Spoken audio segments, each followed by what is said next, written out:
Generic greetings and welcome to Rogue Voltage. Today's beverage is a very nice Nuka-Cola, the perfect post-apocalyptic beverage. Although it would be if it was a Nuka-Cola, it's just a regular old cola. Either way, welcome to the demo of Rogue Voltage. This is a post-apocalyptic roguelike with automation elements. Essentially, our characters have devices on their person which will dictate their actions based on the connections and the wiring. It's a lot easier to show you rather than explain, so let's just go to New Game and I'll show you a little bit of this demo. Lightning strikes the tower as we enter the Chapter 1 Blackout. It's Grain Festival. Nana Slopper was about to put a gravioactive turkey, yes, that was words that were said, in the oven when the plasma meter hits 0. Someone should go and investigate what caused the ruckus this time. We have Slopper Johnson and Slopper Jackson, our two characters, for this demo, and we can't select anything else. Let's just go to next. Normal difficulty because there's no other option, and we don't have a choice where we start. Basically, we're going to enter the sewers and see what we encounter. So, the game, even at this stage, has a number of mechanics that need to be understood, and quite in-depth ones at that. So one of the two main ones is the sequencer at the top right here. This is our timeline, and it works on the now column, and characters in this sequence here will activate. So we'll go for Jackson and Johnson, and then once that's done, it'll move over to this next one, which will be the ooze, should I say, and then it's going to basically move down. So yes, what we're going to do, well, that's based on what they have in their backpack. So Jackson here has a dual generator, which generates an output of green and blue. At the top, we have some devices. We have a decelerator +1, which inflicts the target with a grav charge. Grav charge is basically you move, among other things, they move them along this sequence, so either further down the line or closer to you. We have a blaster, which is just some damage, and then we've got a potion factory +1. The +1 dictates if you put 1 NG in, you're going to get another one out. If you put 10 in, you still only get the +1 out, but that's how it works. Anyway, we're going to connect up the grav charge decelerator, and we're going to basically go for a shot, I think, because if we click on the ooze, they have the trauma detection passive, which fills might whenever it receives damage. It will say slime does 1 damage to an enemy. Don't know what though. It doesn't actually state exactly what enemy it's going to target. No, that's not entirely clear. But also has duplicate. If might is full, it removes all might to duplicate. So basically, we want to constantly hit it, and well, we can do just that. Let me end the turn by activating the voltage here, and we're going to get the grav charge, which I'm going to use to push this thing back on the sequence, and then shoot it, which gives it might, and then now it's our turn. So what are we going to do? Well, this guy has a generator +1 energy on activation. We have also a soul sensor, generates 1 energy whenever a combatant dies, and that outputs a red. So we could say red to there, but what's the point? We also have in the middle here a converter, which converts, in this case, a red to a green, and the green could connect up to the green input jack on this thing, which is the blade module. However, the blade module is a melee weapon that essentially only activates, we can see at the top here, it basically attacks everything in that column, which there's nothing there. So yeah, it's going to be a very simple matter of just connecting this up and just shooting, and there we go. So its turn, it's going to duplicate, and there it goes. So it's going to hit us. So which one actually did that? Was it this one? And it hit Jackson. Like I say, it's not entirely clear to me who attacks what AI wise, but anyway, we have this guy to do their thing, and we can kill one, which is easy enough done. So what I'm going to do, I'm going to do I think I'm just going to end the turn on this one, and I'm just going to shoot this one. It doesn't really matter. And then this guy's going to do pretty much the same thing. Oh, looks like our potion factory is yeah, it's been hit. It's overloaded, so it can't be activated. Not that it matters, because I wasn't going to activate it anyway, but I will go ahead and push that guy back down the sequence, and then I'm going to shoot this one, which kills it, and there we go. And now what's happened is we have a charge on the soul sensor because something died. Now, it can be connected to something, but well, what can we connect it to?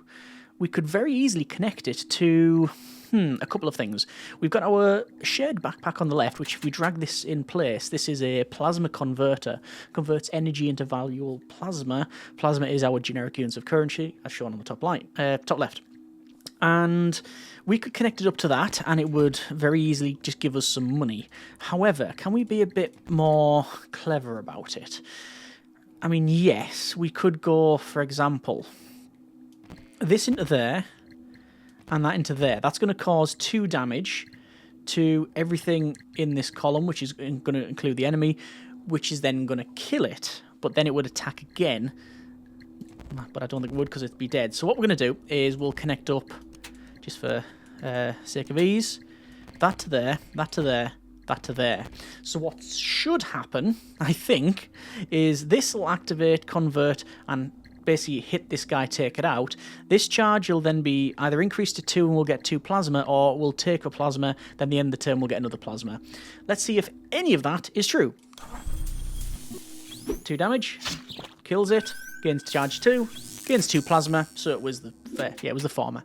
Okay, good. So we've got some loot options. Choose 1 module as our reward. We've got a decelerator, which we already have, a converter. It's it's a sensor amplifier.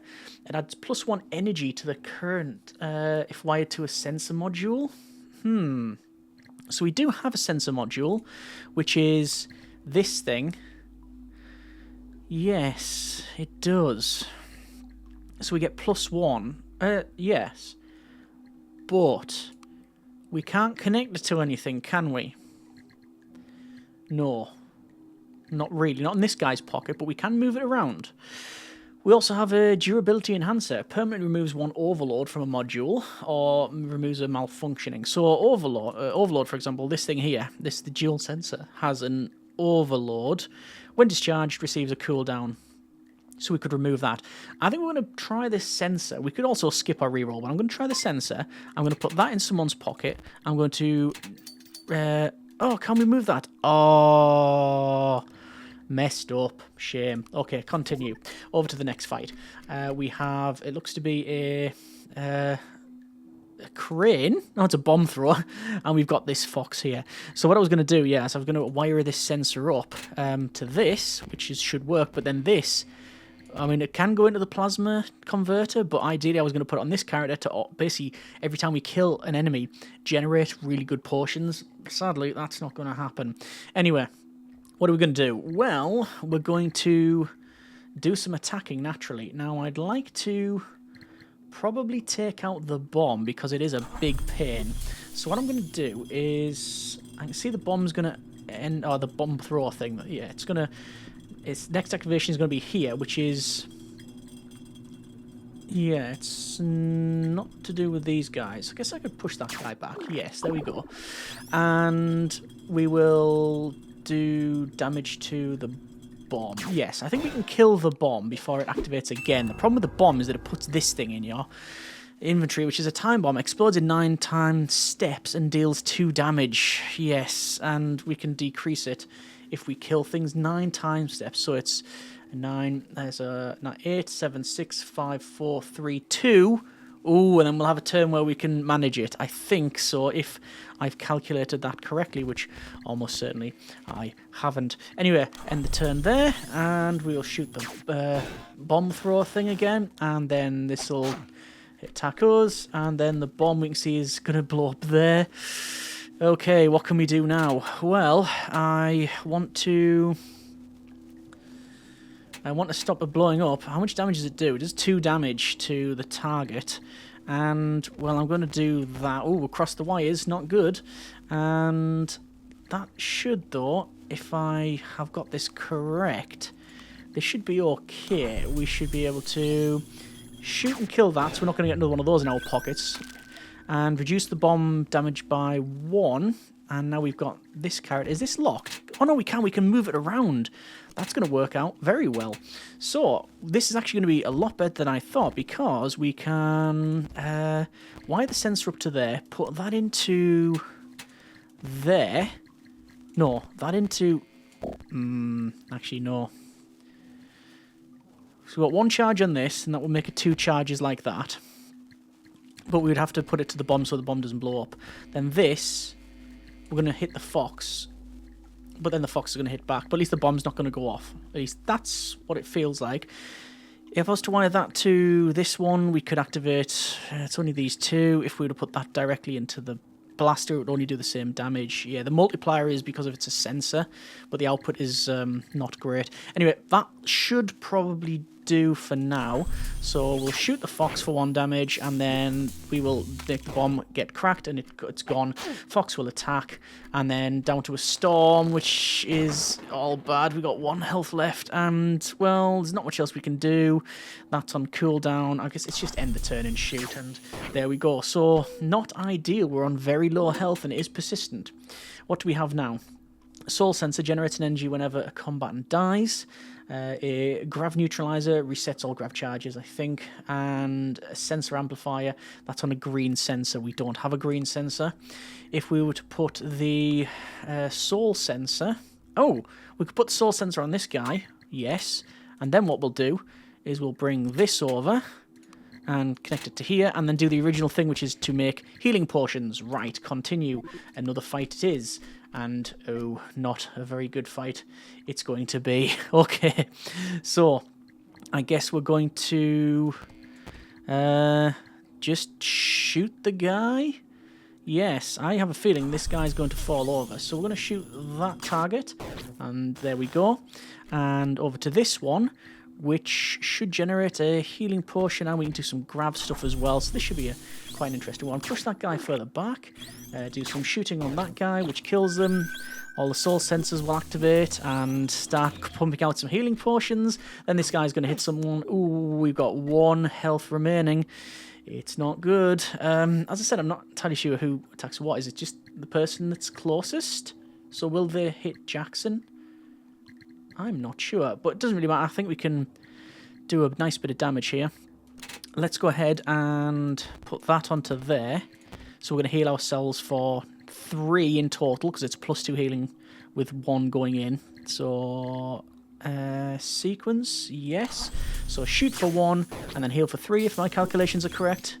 Indeed they are, and we've healed up. Over to Jackson here, who is probably able to just keep pushing this guy down the back. Looks like this is, sadly, soul sensors out of order. Yeah, end the turn.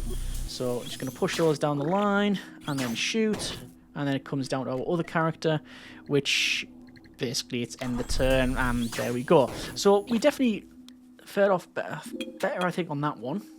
What else have we got now? We have a merger. It can merge both green and red and output a blue. Okay, interesting. But it does have a crust on it. Prevents module activation. First incoming energy will permanently break the crust. Similar thing for this accelerator. Inflicts any target with negative grav charge. Okay. And also a soul sensor of green. Is there a soul sensor of green? Is there a positive thing to have that? Do we need any of that? What do we generally have more of? I mean, the accelerator.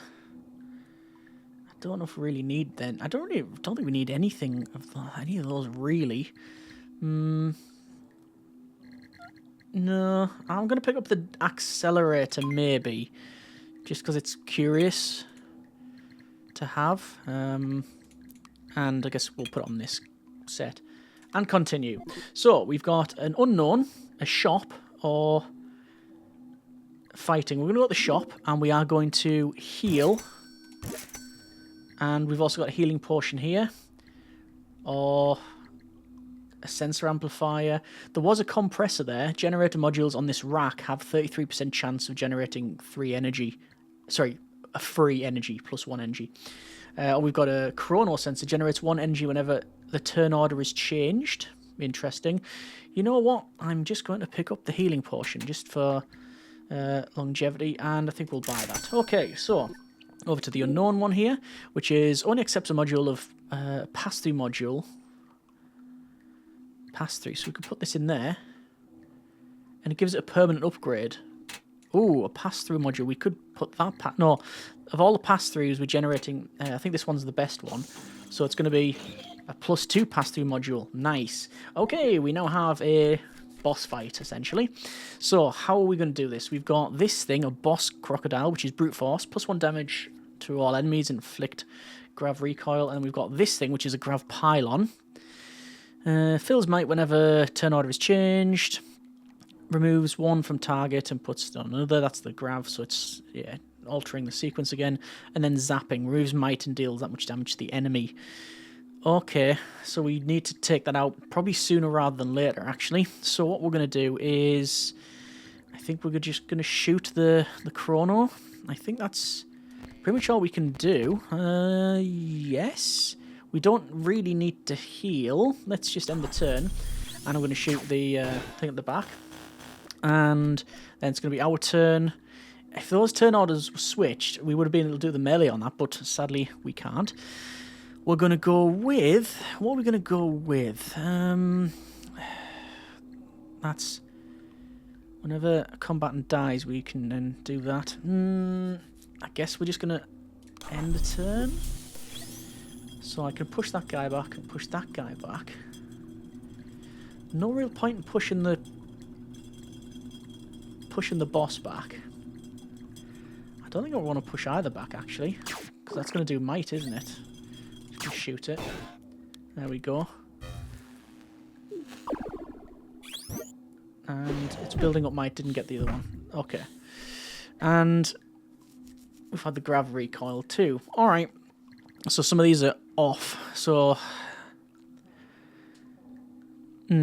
Grav recoil. Activation this turn inflicts the owner with +2 grav, so we'll move forward. I don't really care. I just need to take these guys out. Which I'm going to use this to break up... Oh no, it can't do that way. I guess it's going to have to be that, isn't it? Okay, let's do this, I think. Actually, can we do... We don't need to convert it, do we? I can do that. Yeah, just take out this converter completely. End the turn. And shoot. There we go, that's destroyed. And we've now got that crust broken, and now it's this character. So, I would like to heal. I'm going to shoot as well. We only need to heal for 2. What I'm going to do is, I'm going to heal up, but then do that. So we're going to get 1, 2, 3 damage. So we push him further down the sequence.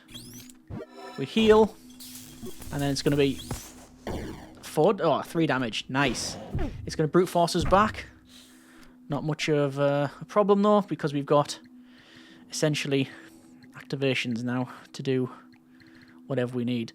The accelerator inflicts target with grav charge negative, and that'll bring it closer to us. When, however, we get to this grav equilibrium, which is shown on the top, they get grav spike, which is... Oh, yeah. Any negative grav charge, they'll suffer damage rounded up. Or half of the damage. So we could put that on, but quite frankly, I think we're just going to shoot. Don't think there's any problem there. There we go. 2 damage. Then it's to us again. And... Can we do more than 1 damage? I don't believe we can, you know. I don't think we can. I'll just do this. And it's going to attack. There you go. Then the grav is going to dissipate. Or at least half for the positive. And... it's just end turn to shoot, isn't it, really? There you go. It's that shot.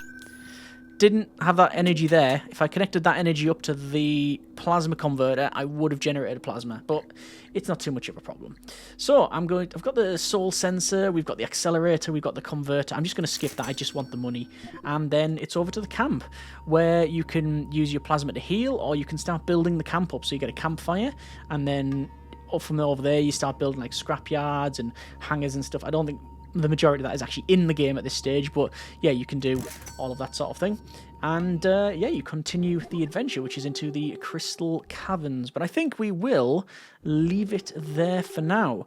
That has been a bit of Rogue Voltage. So, very intriguing indeed. The sequencer makes it quite an in-depth thing to experience, and I really like the wiring system where you got all these modules and you connect them up.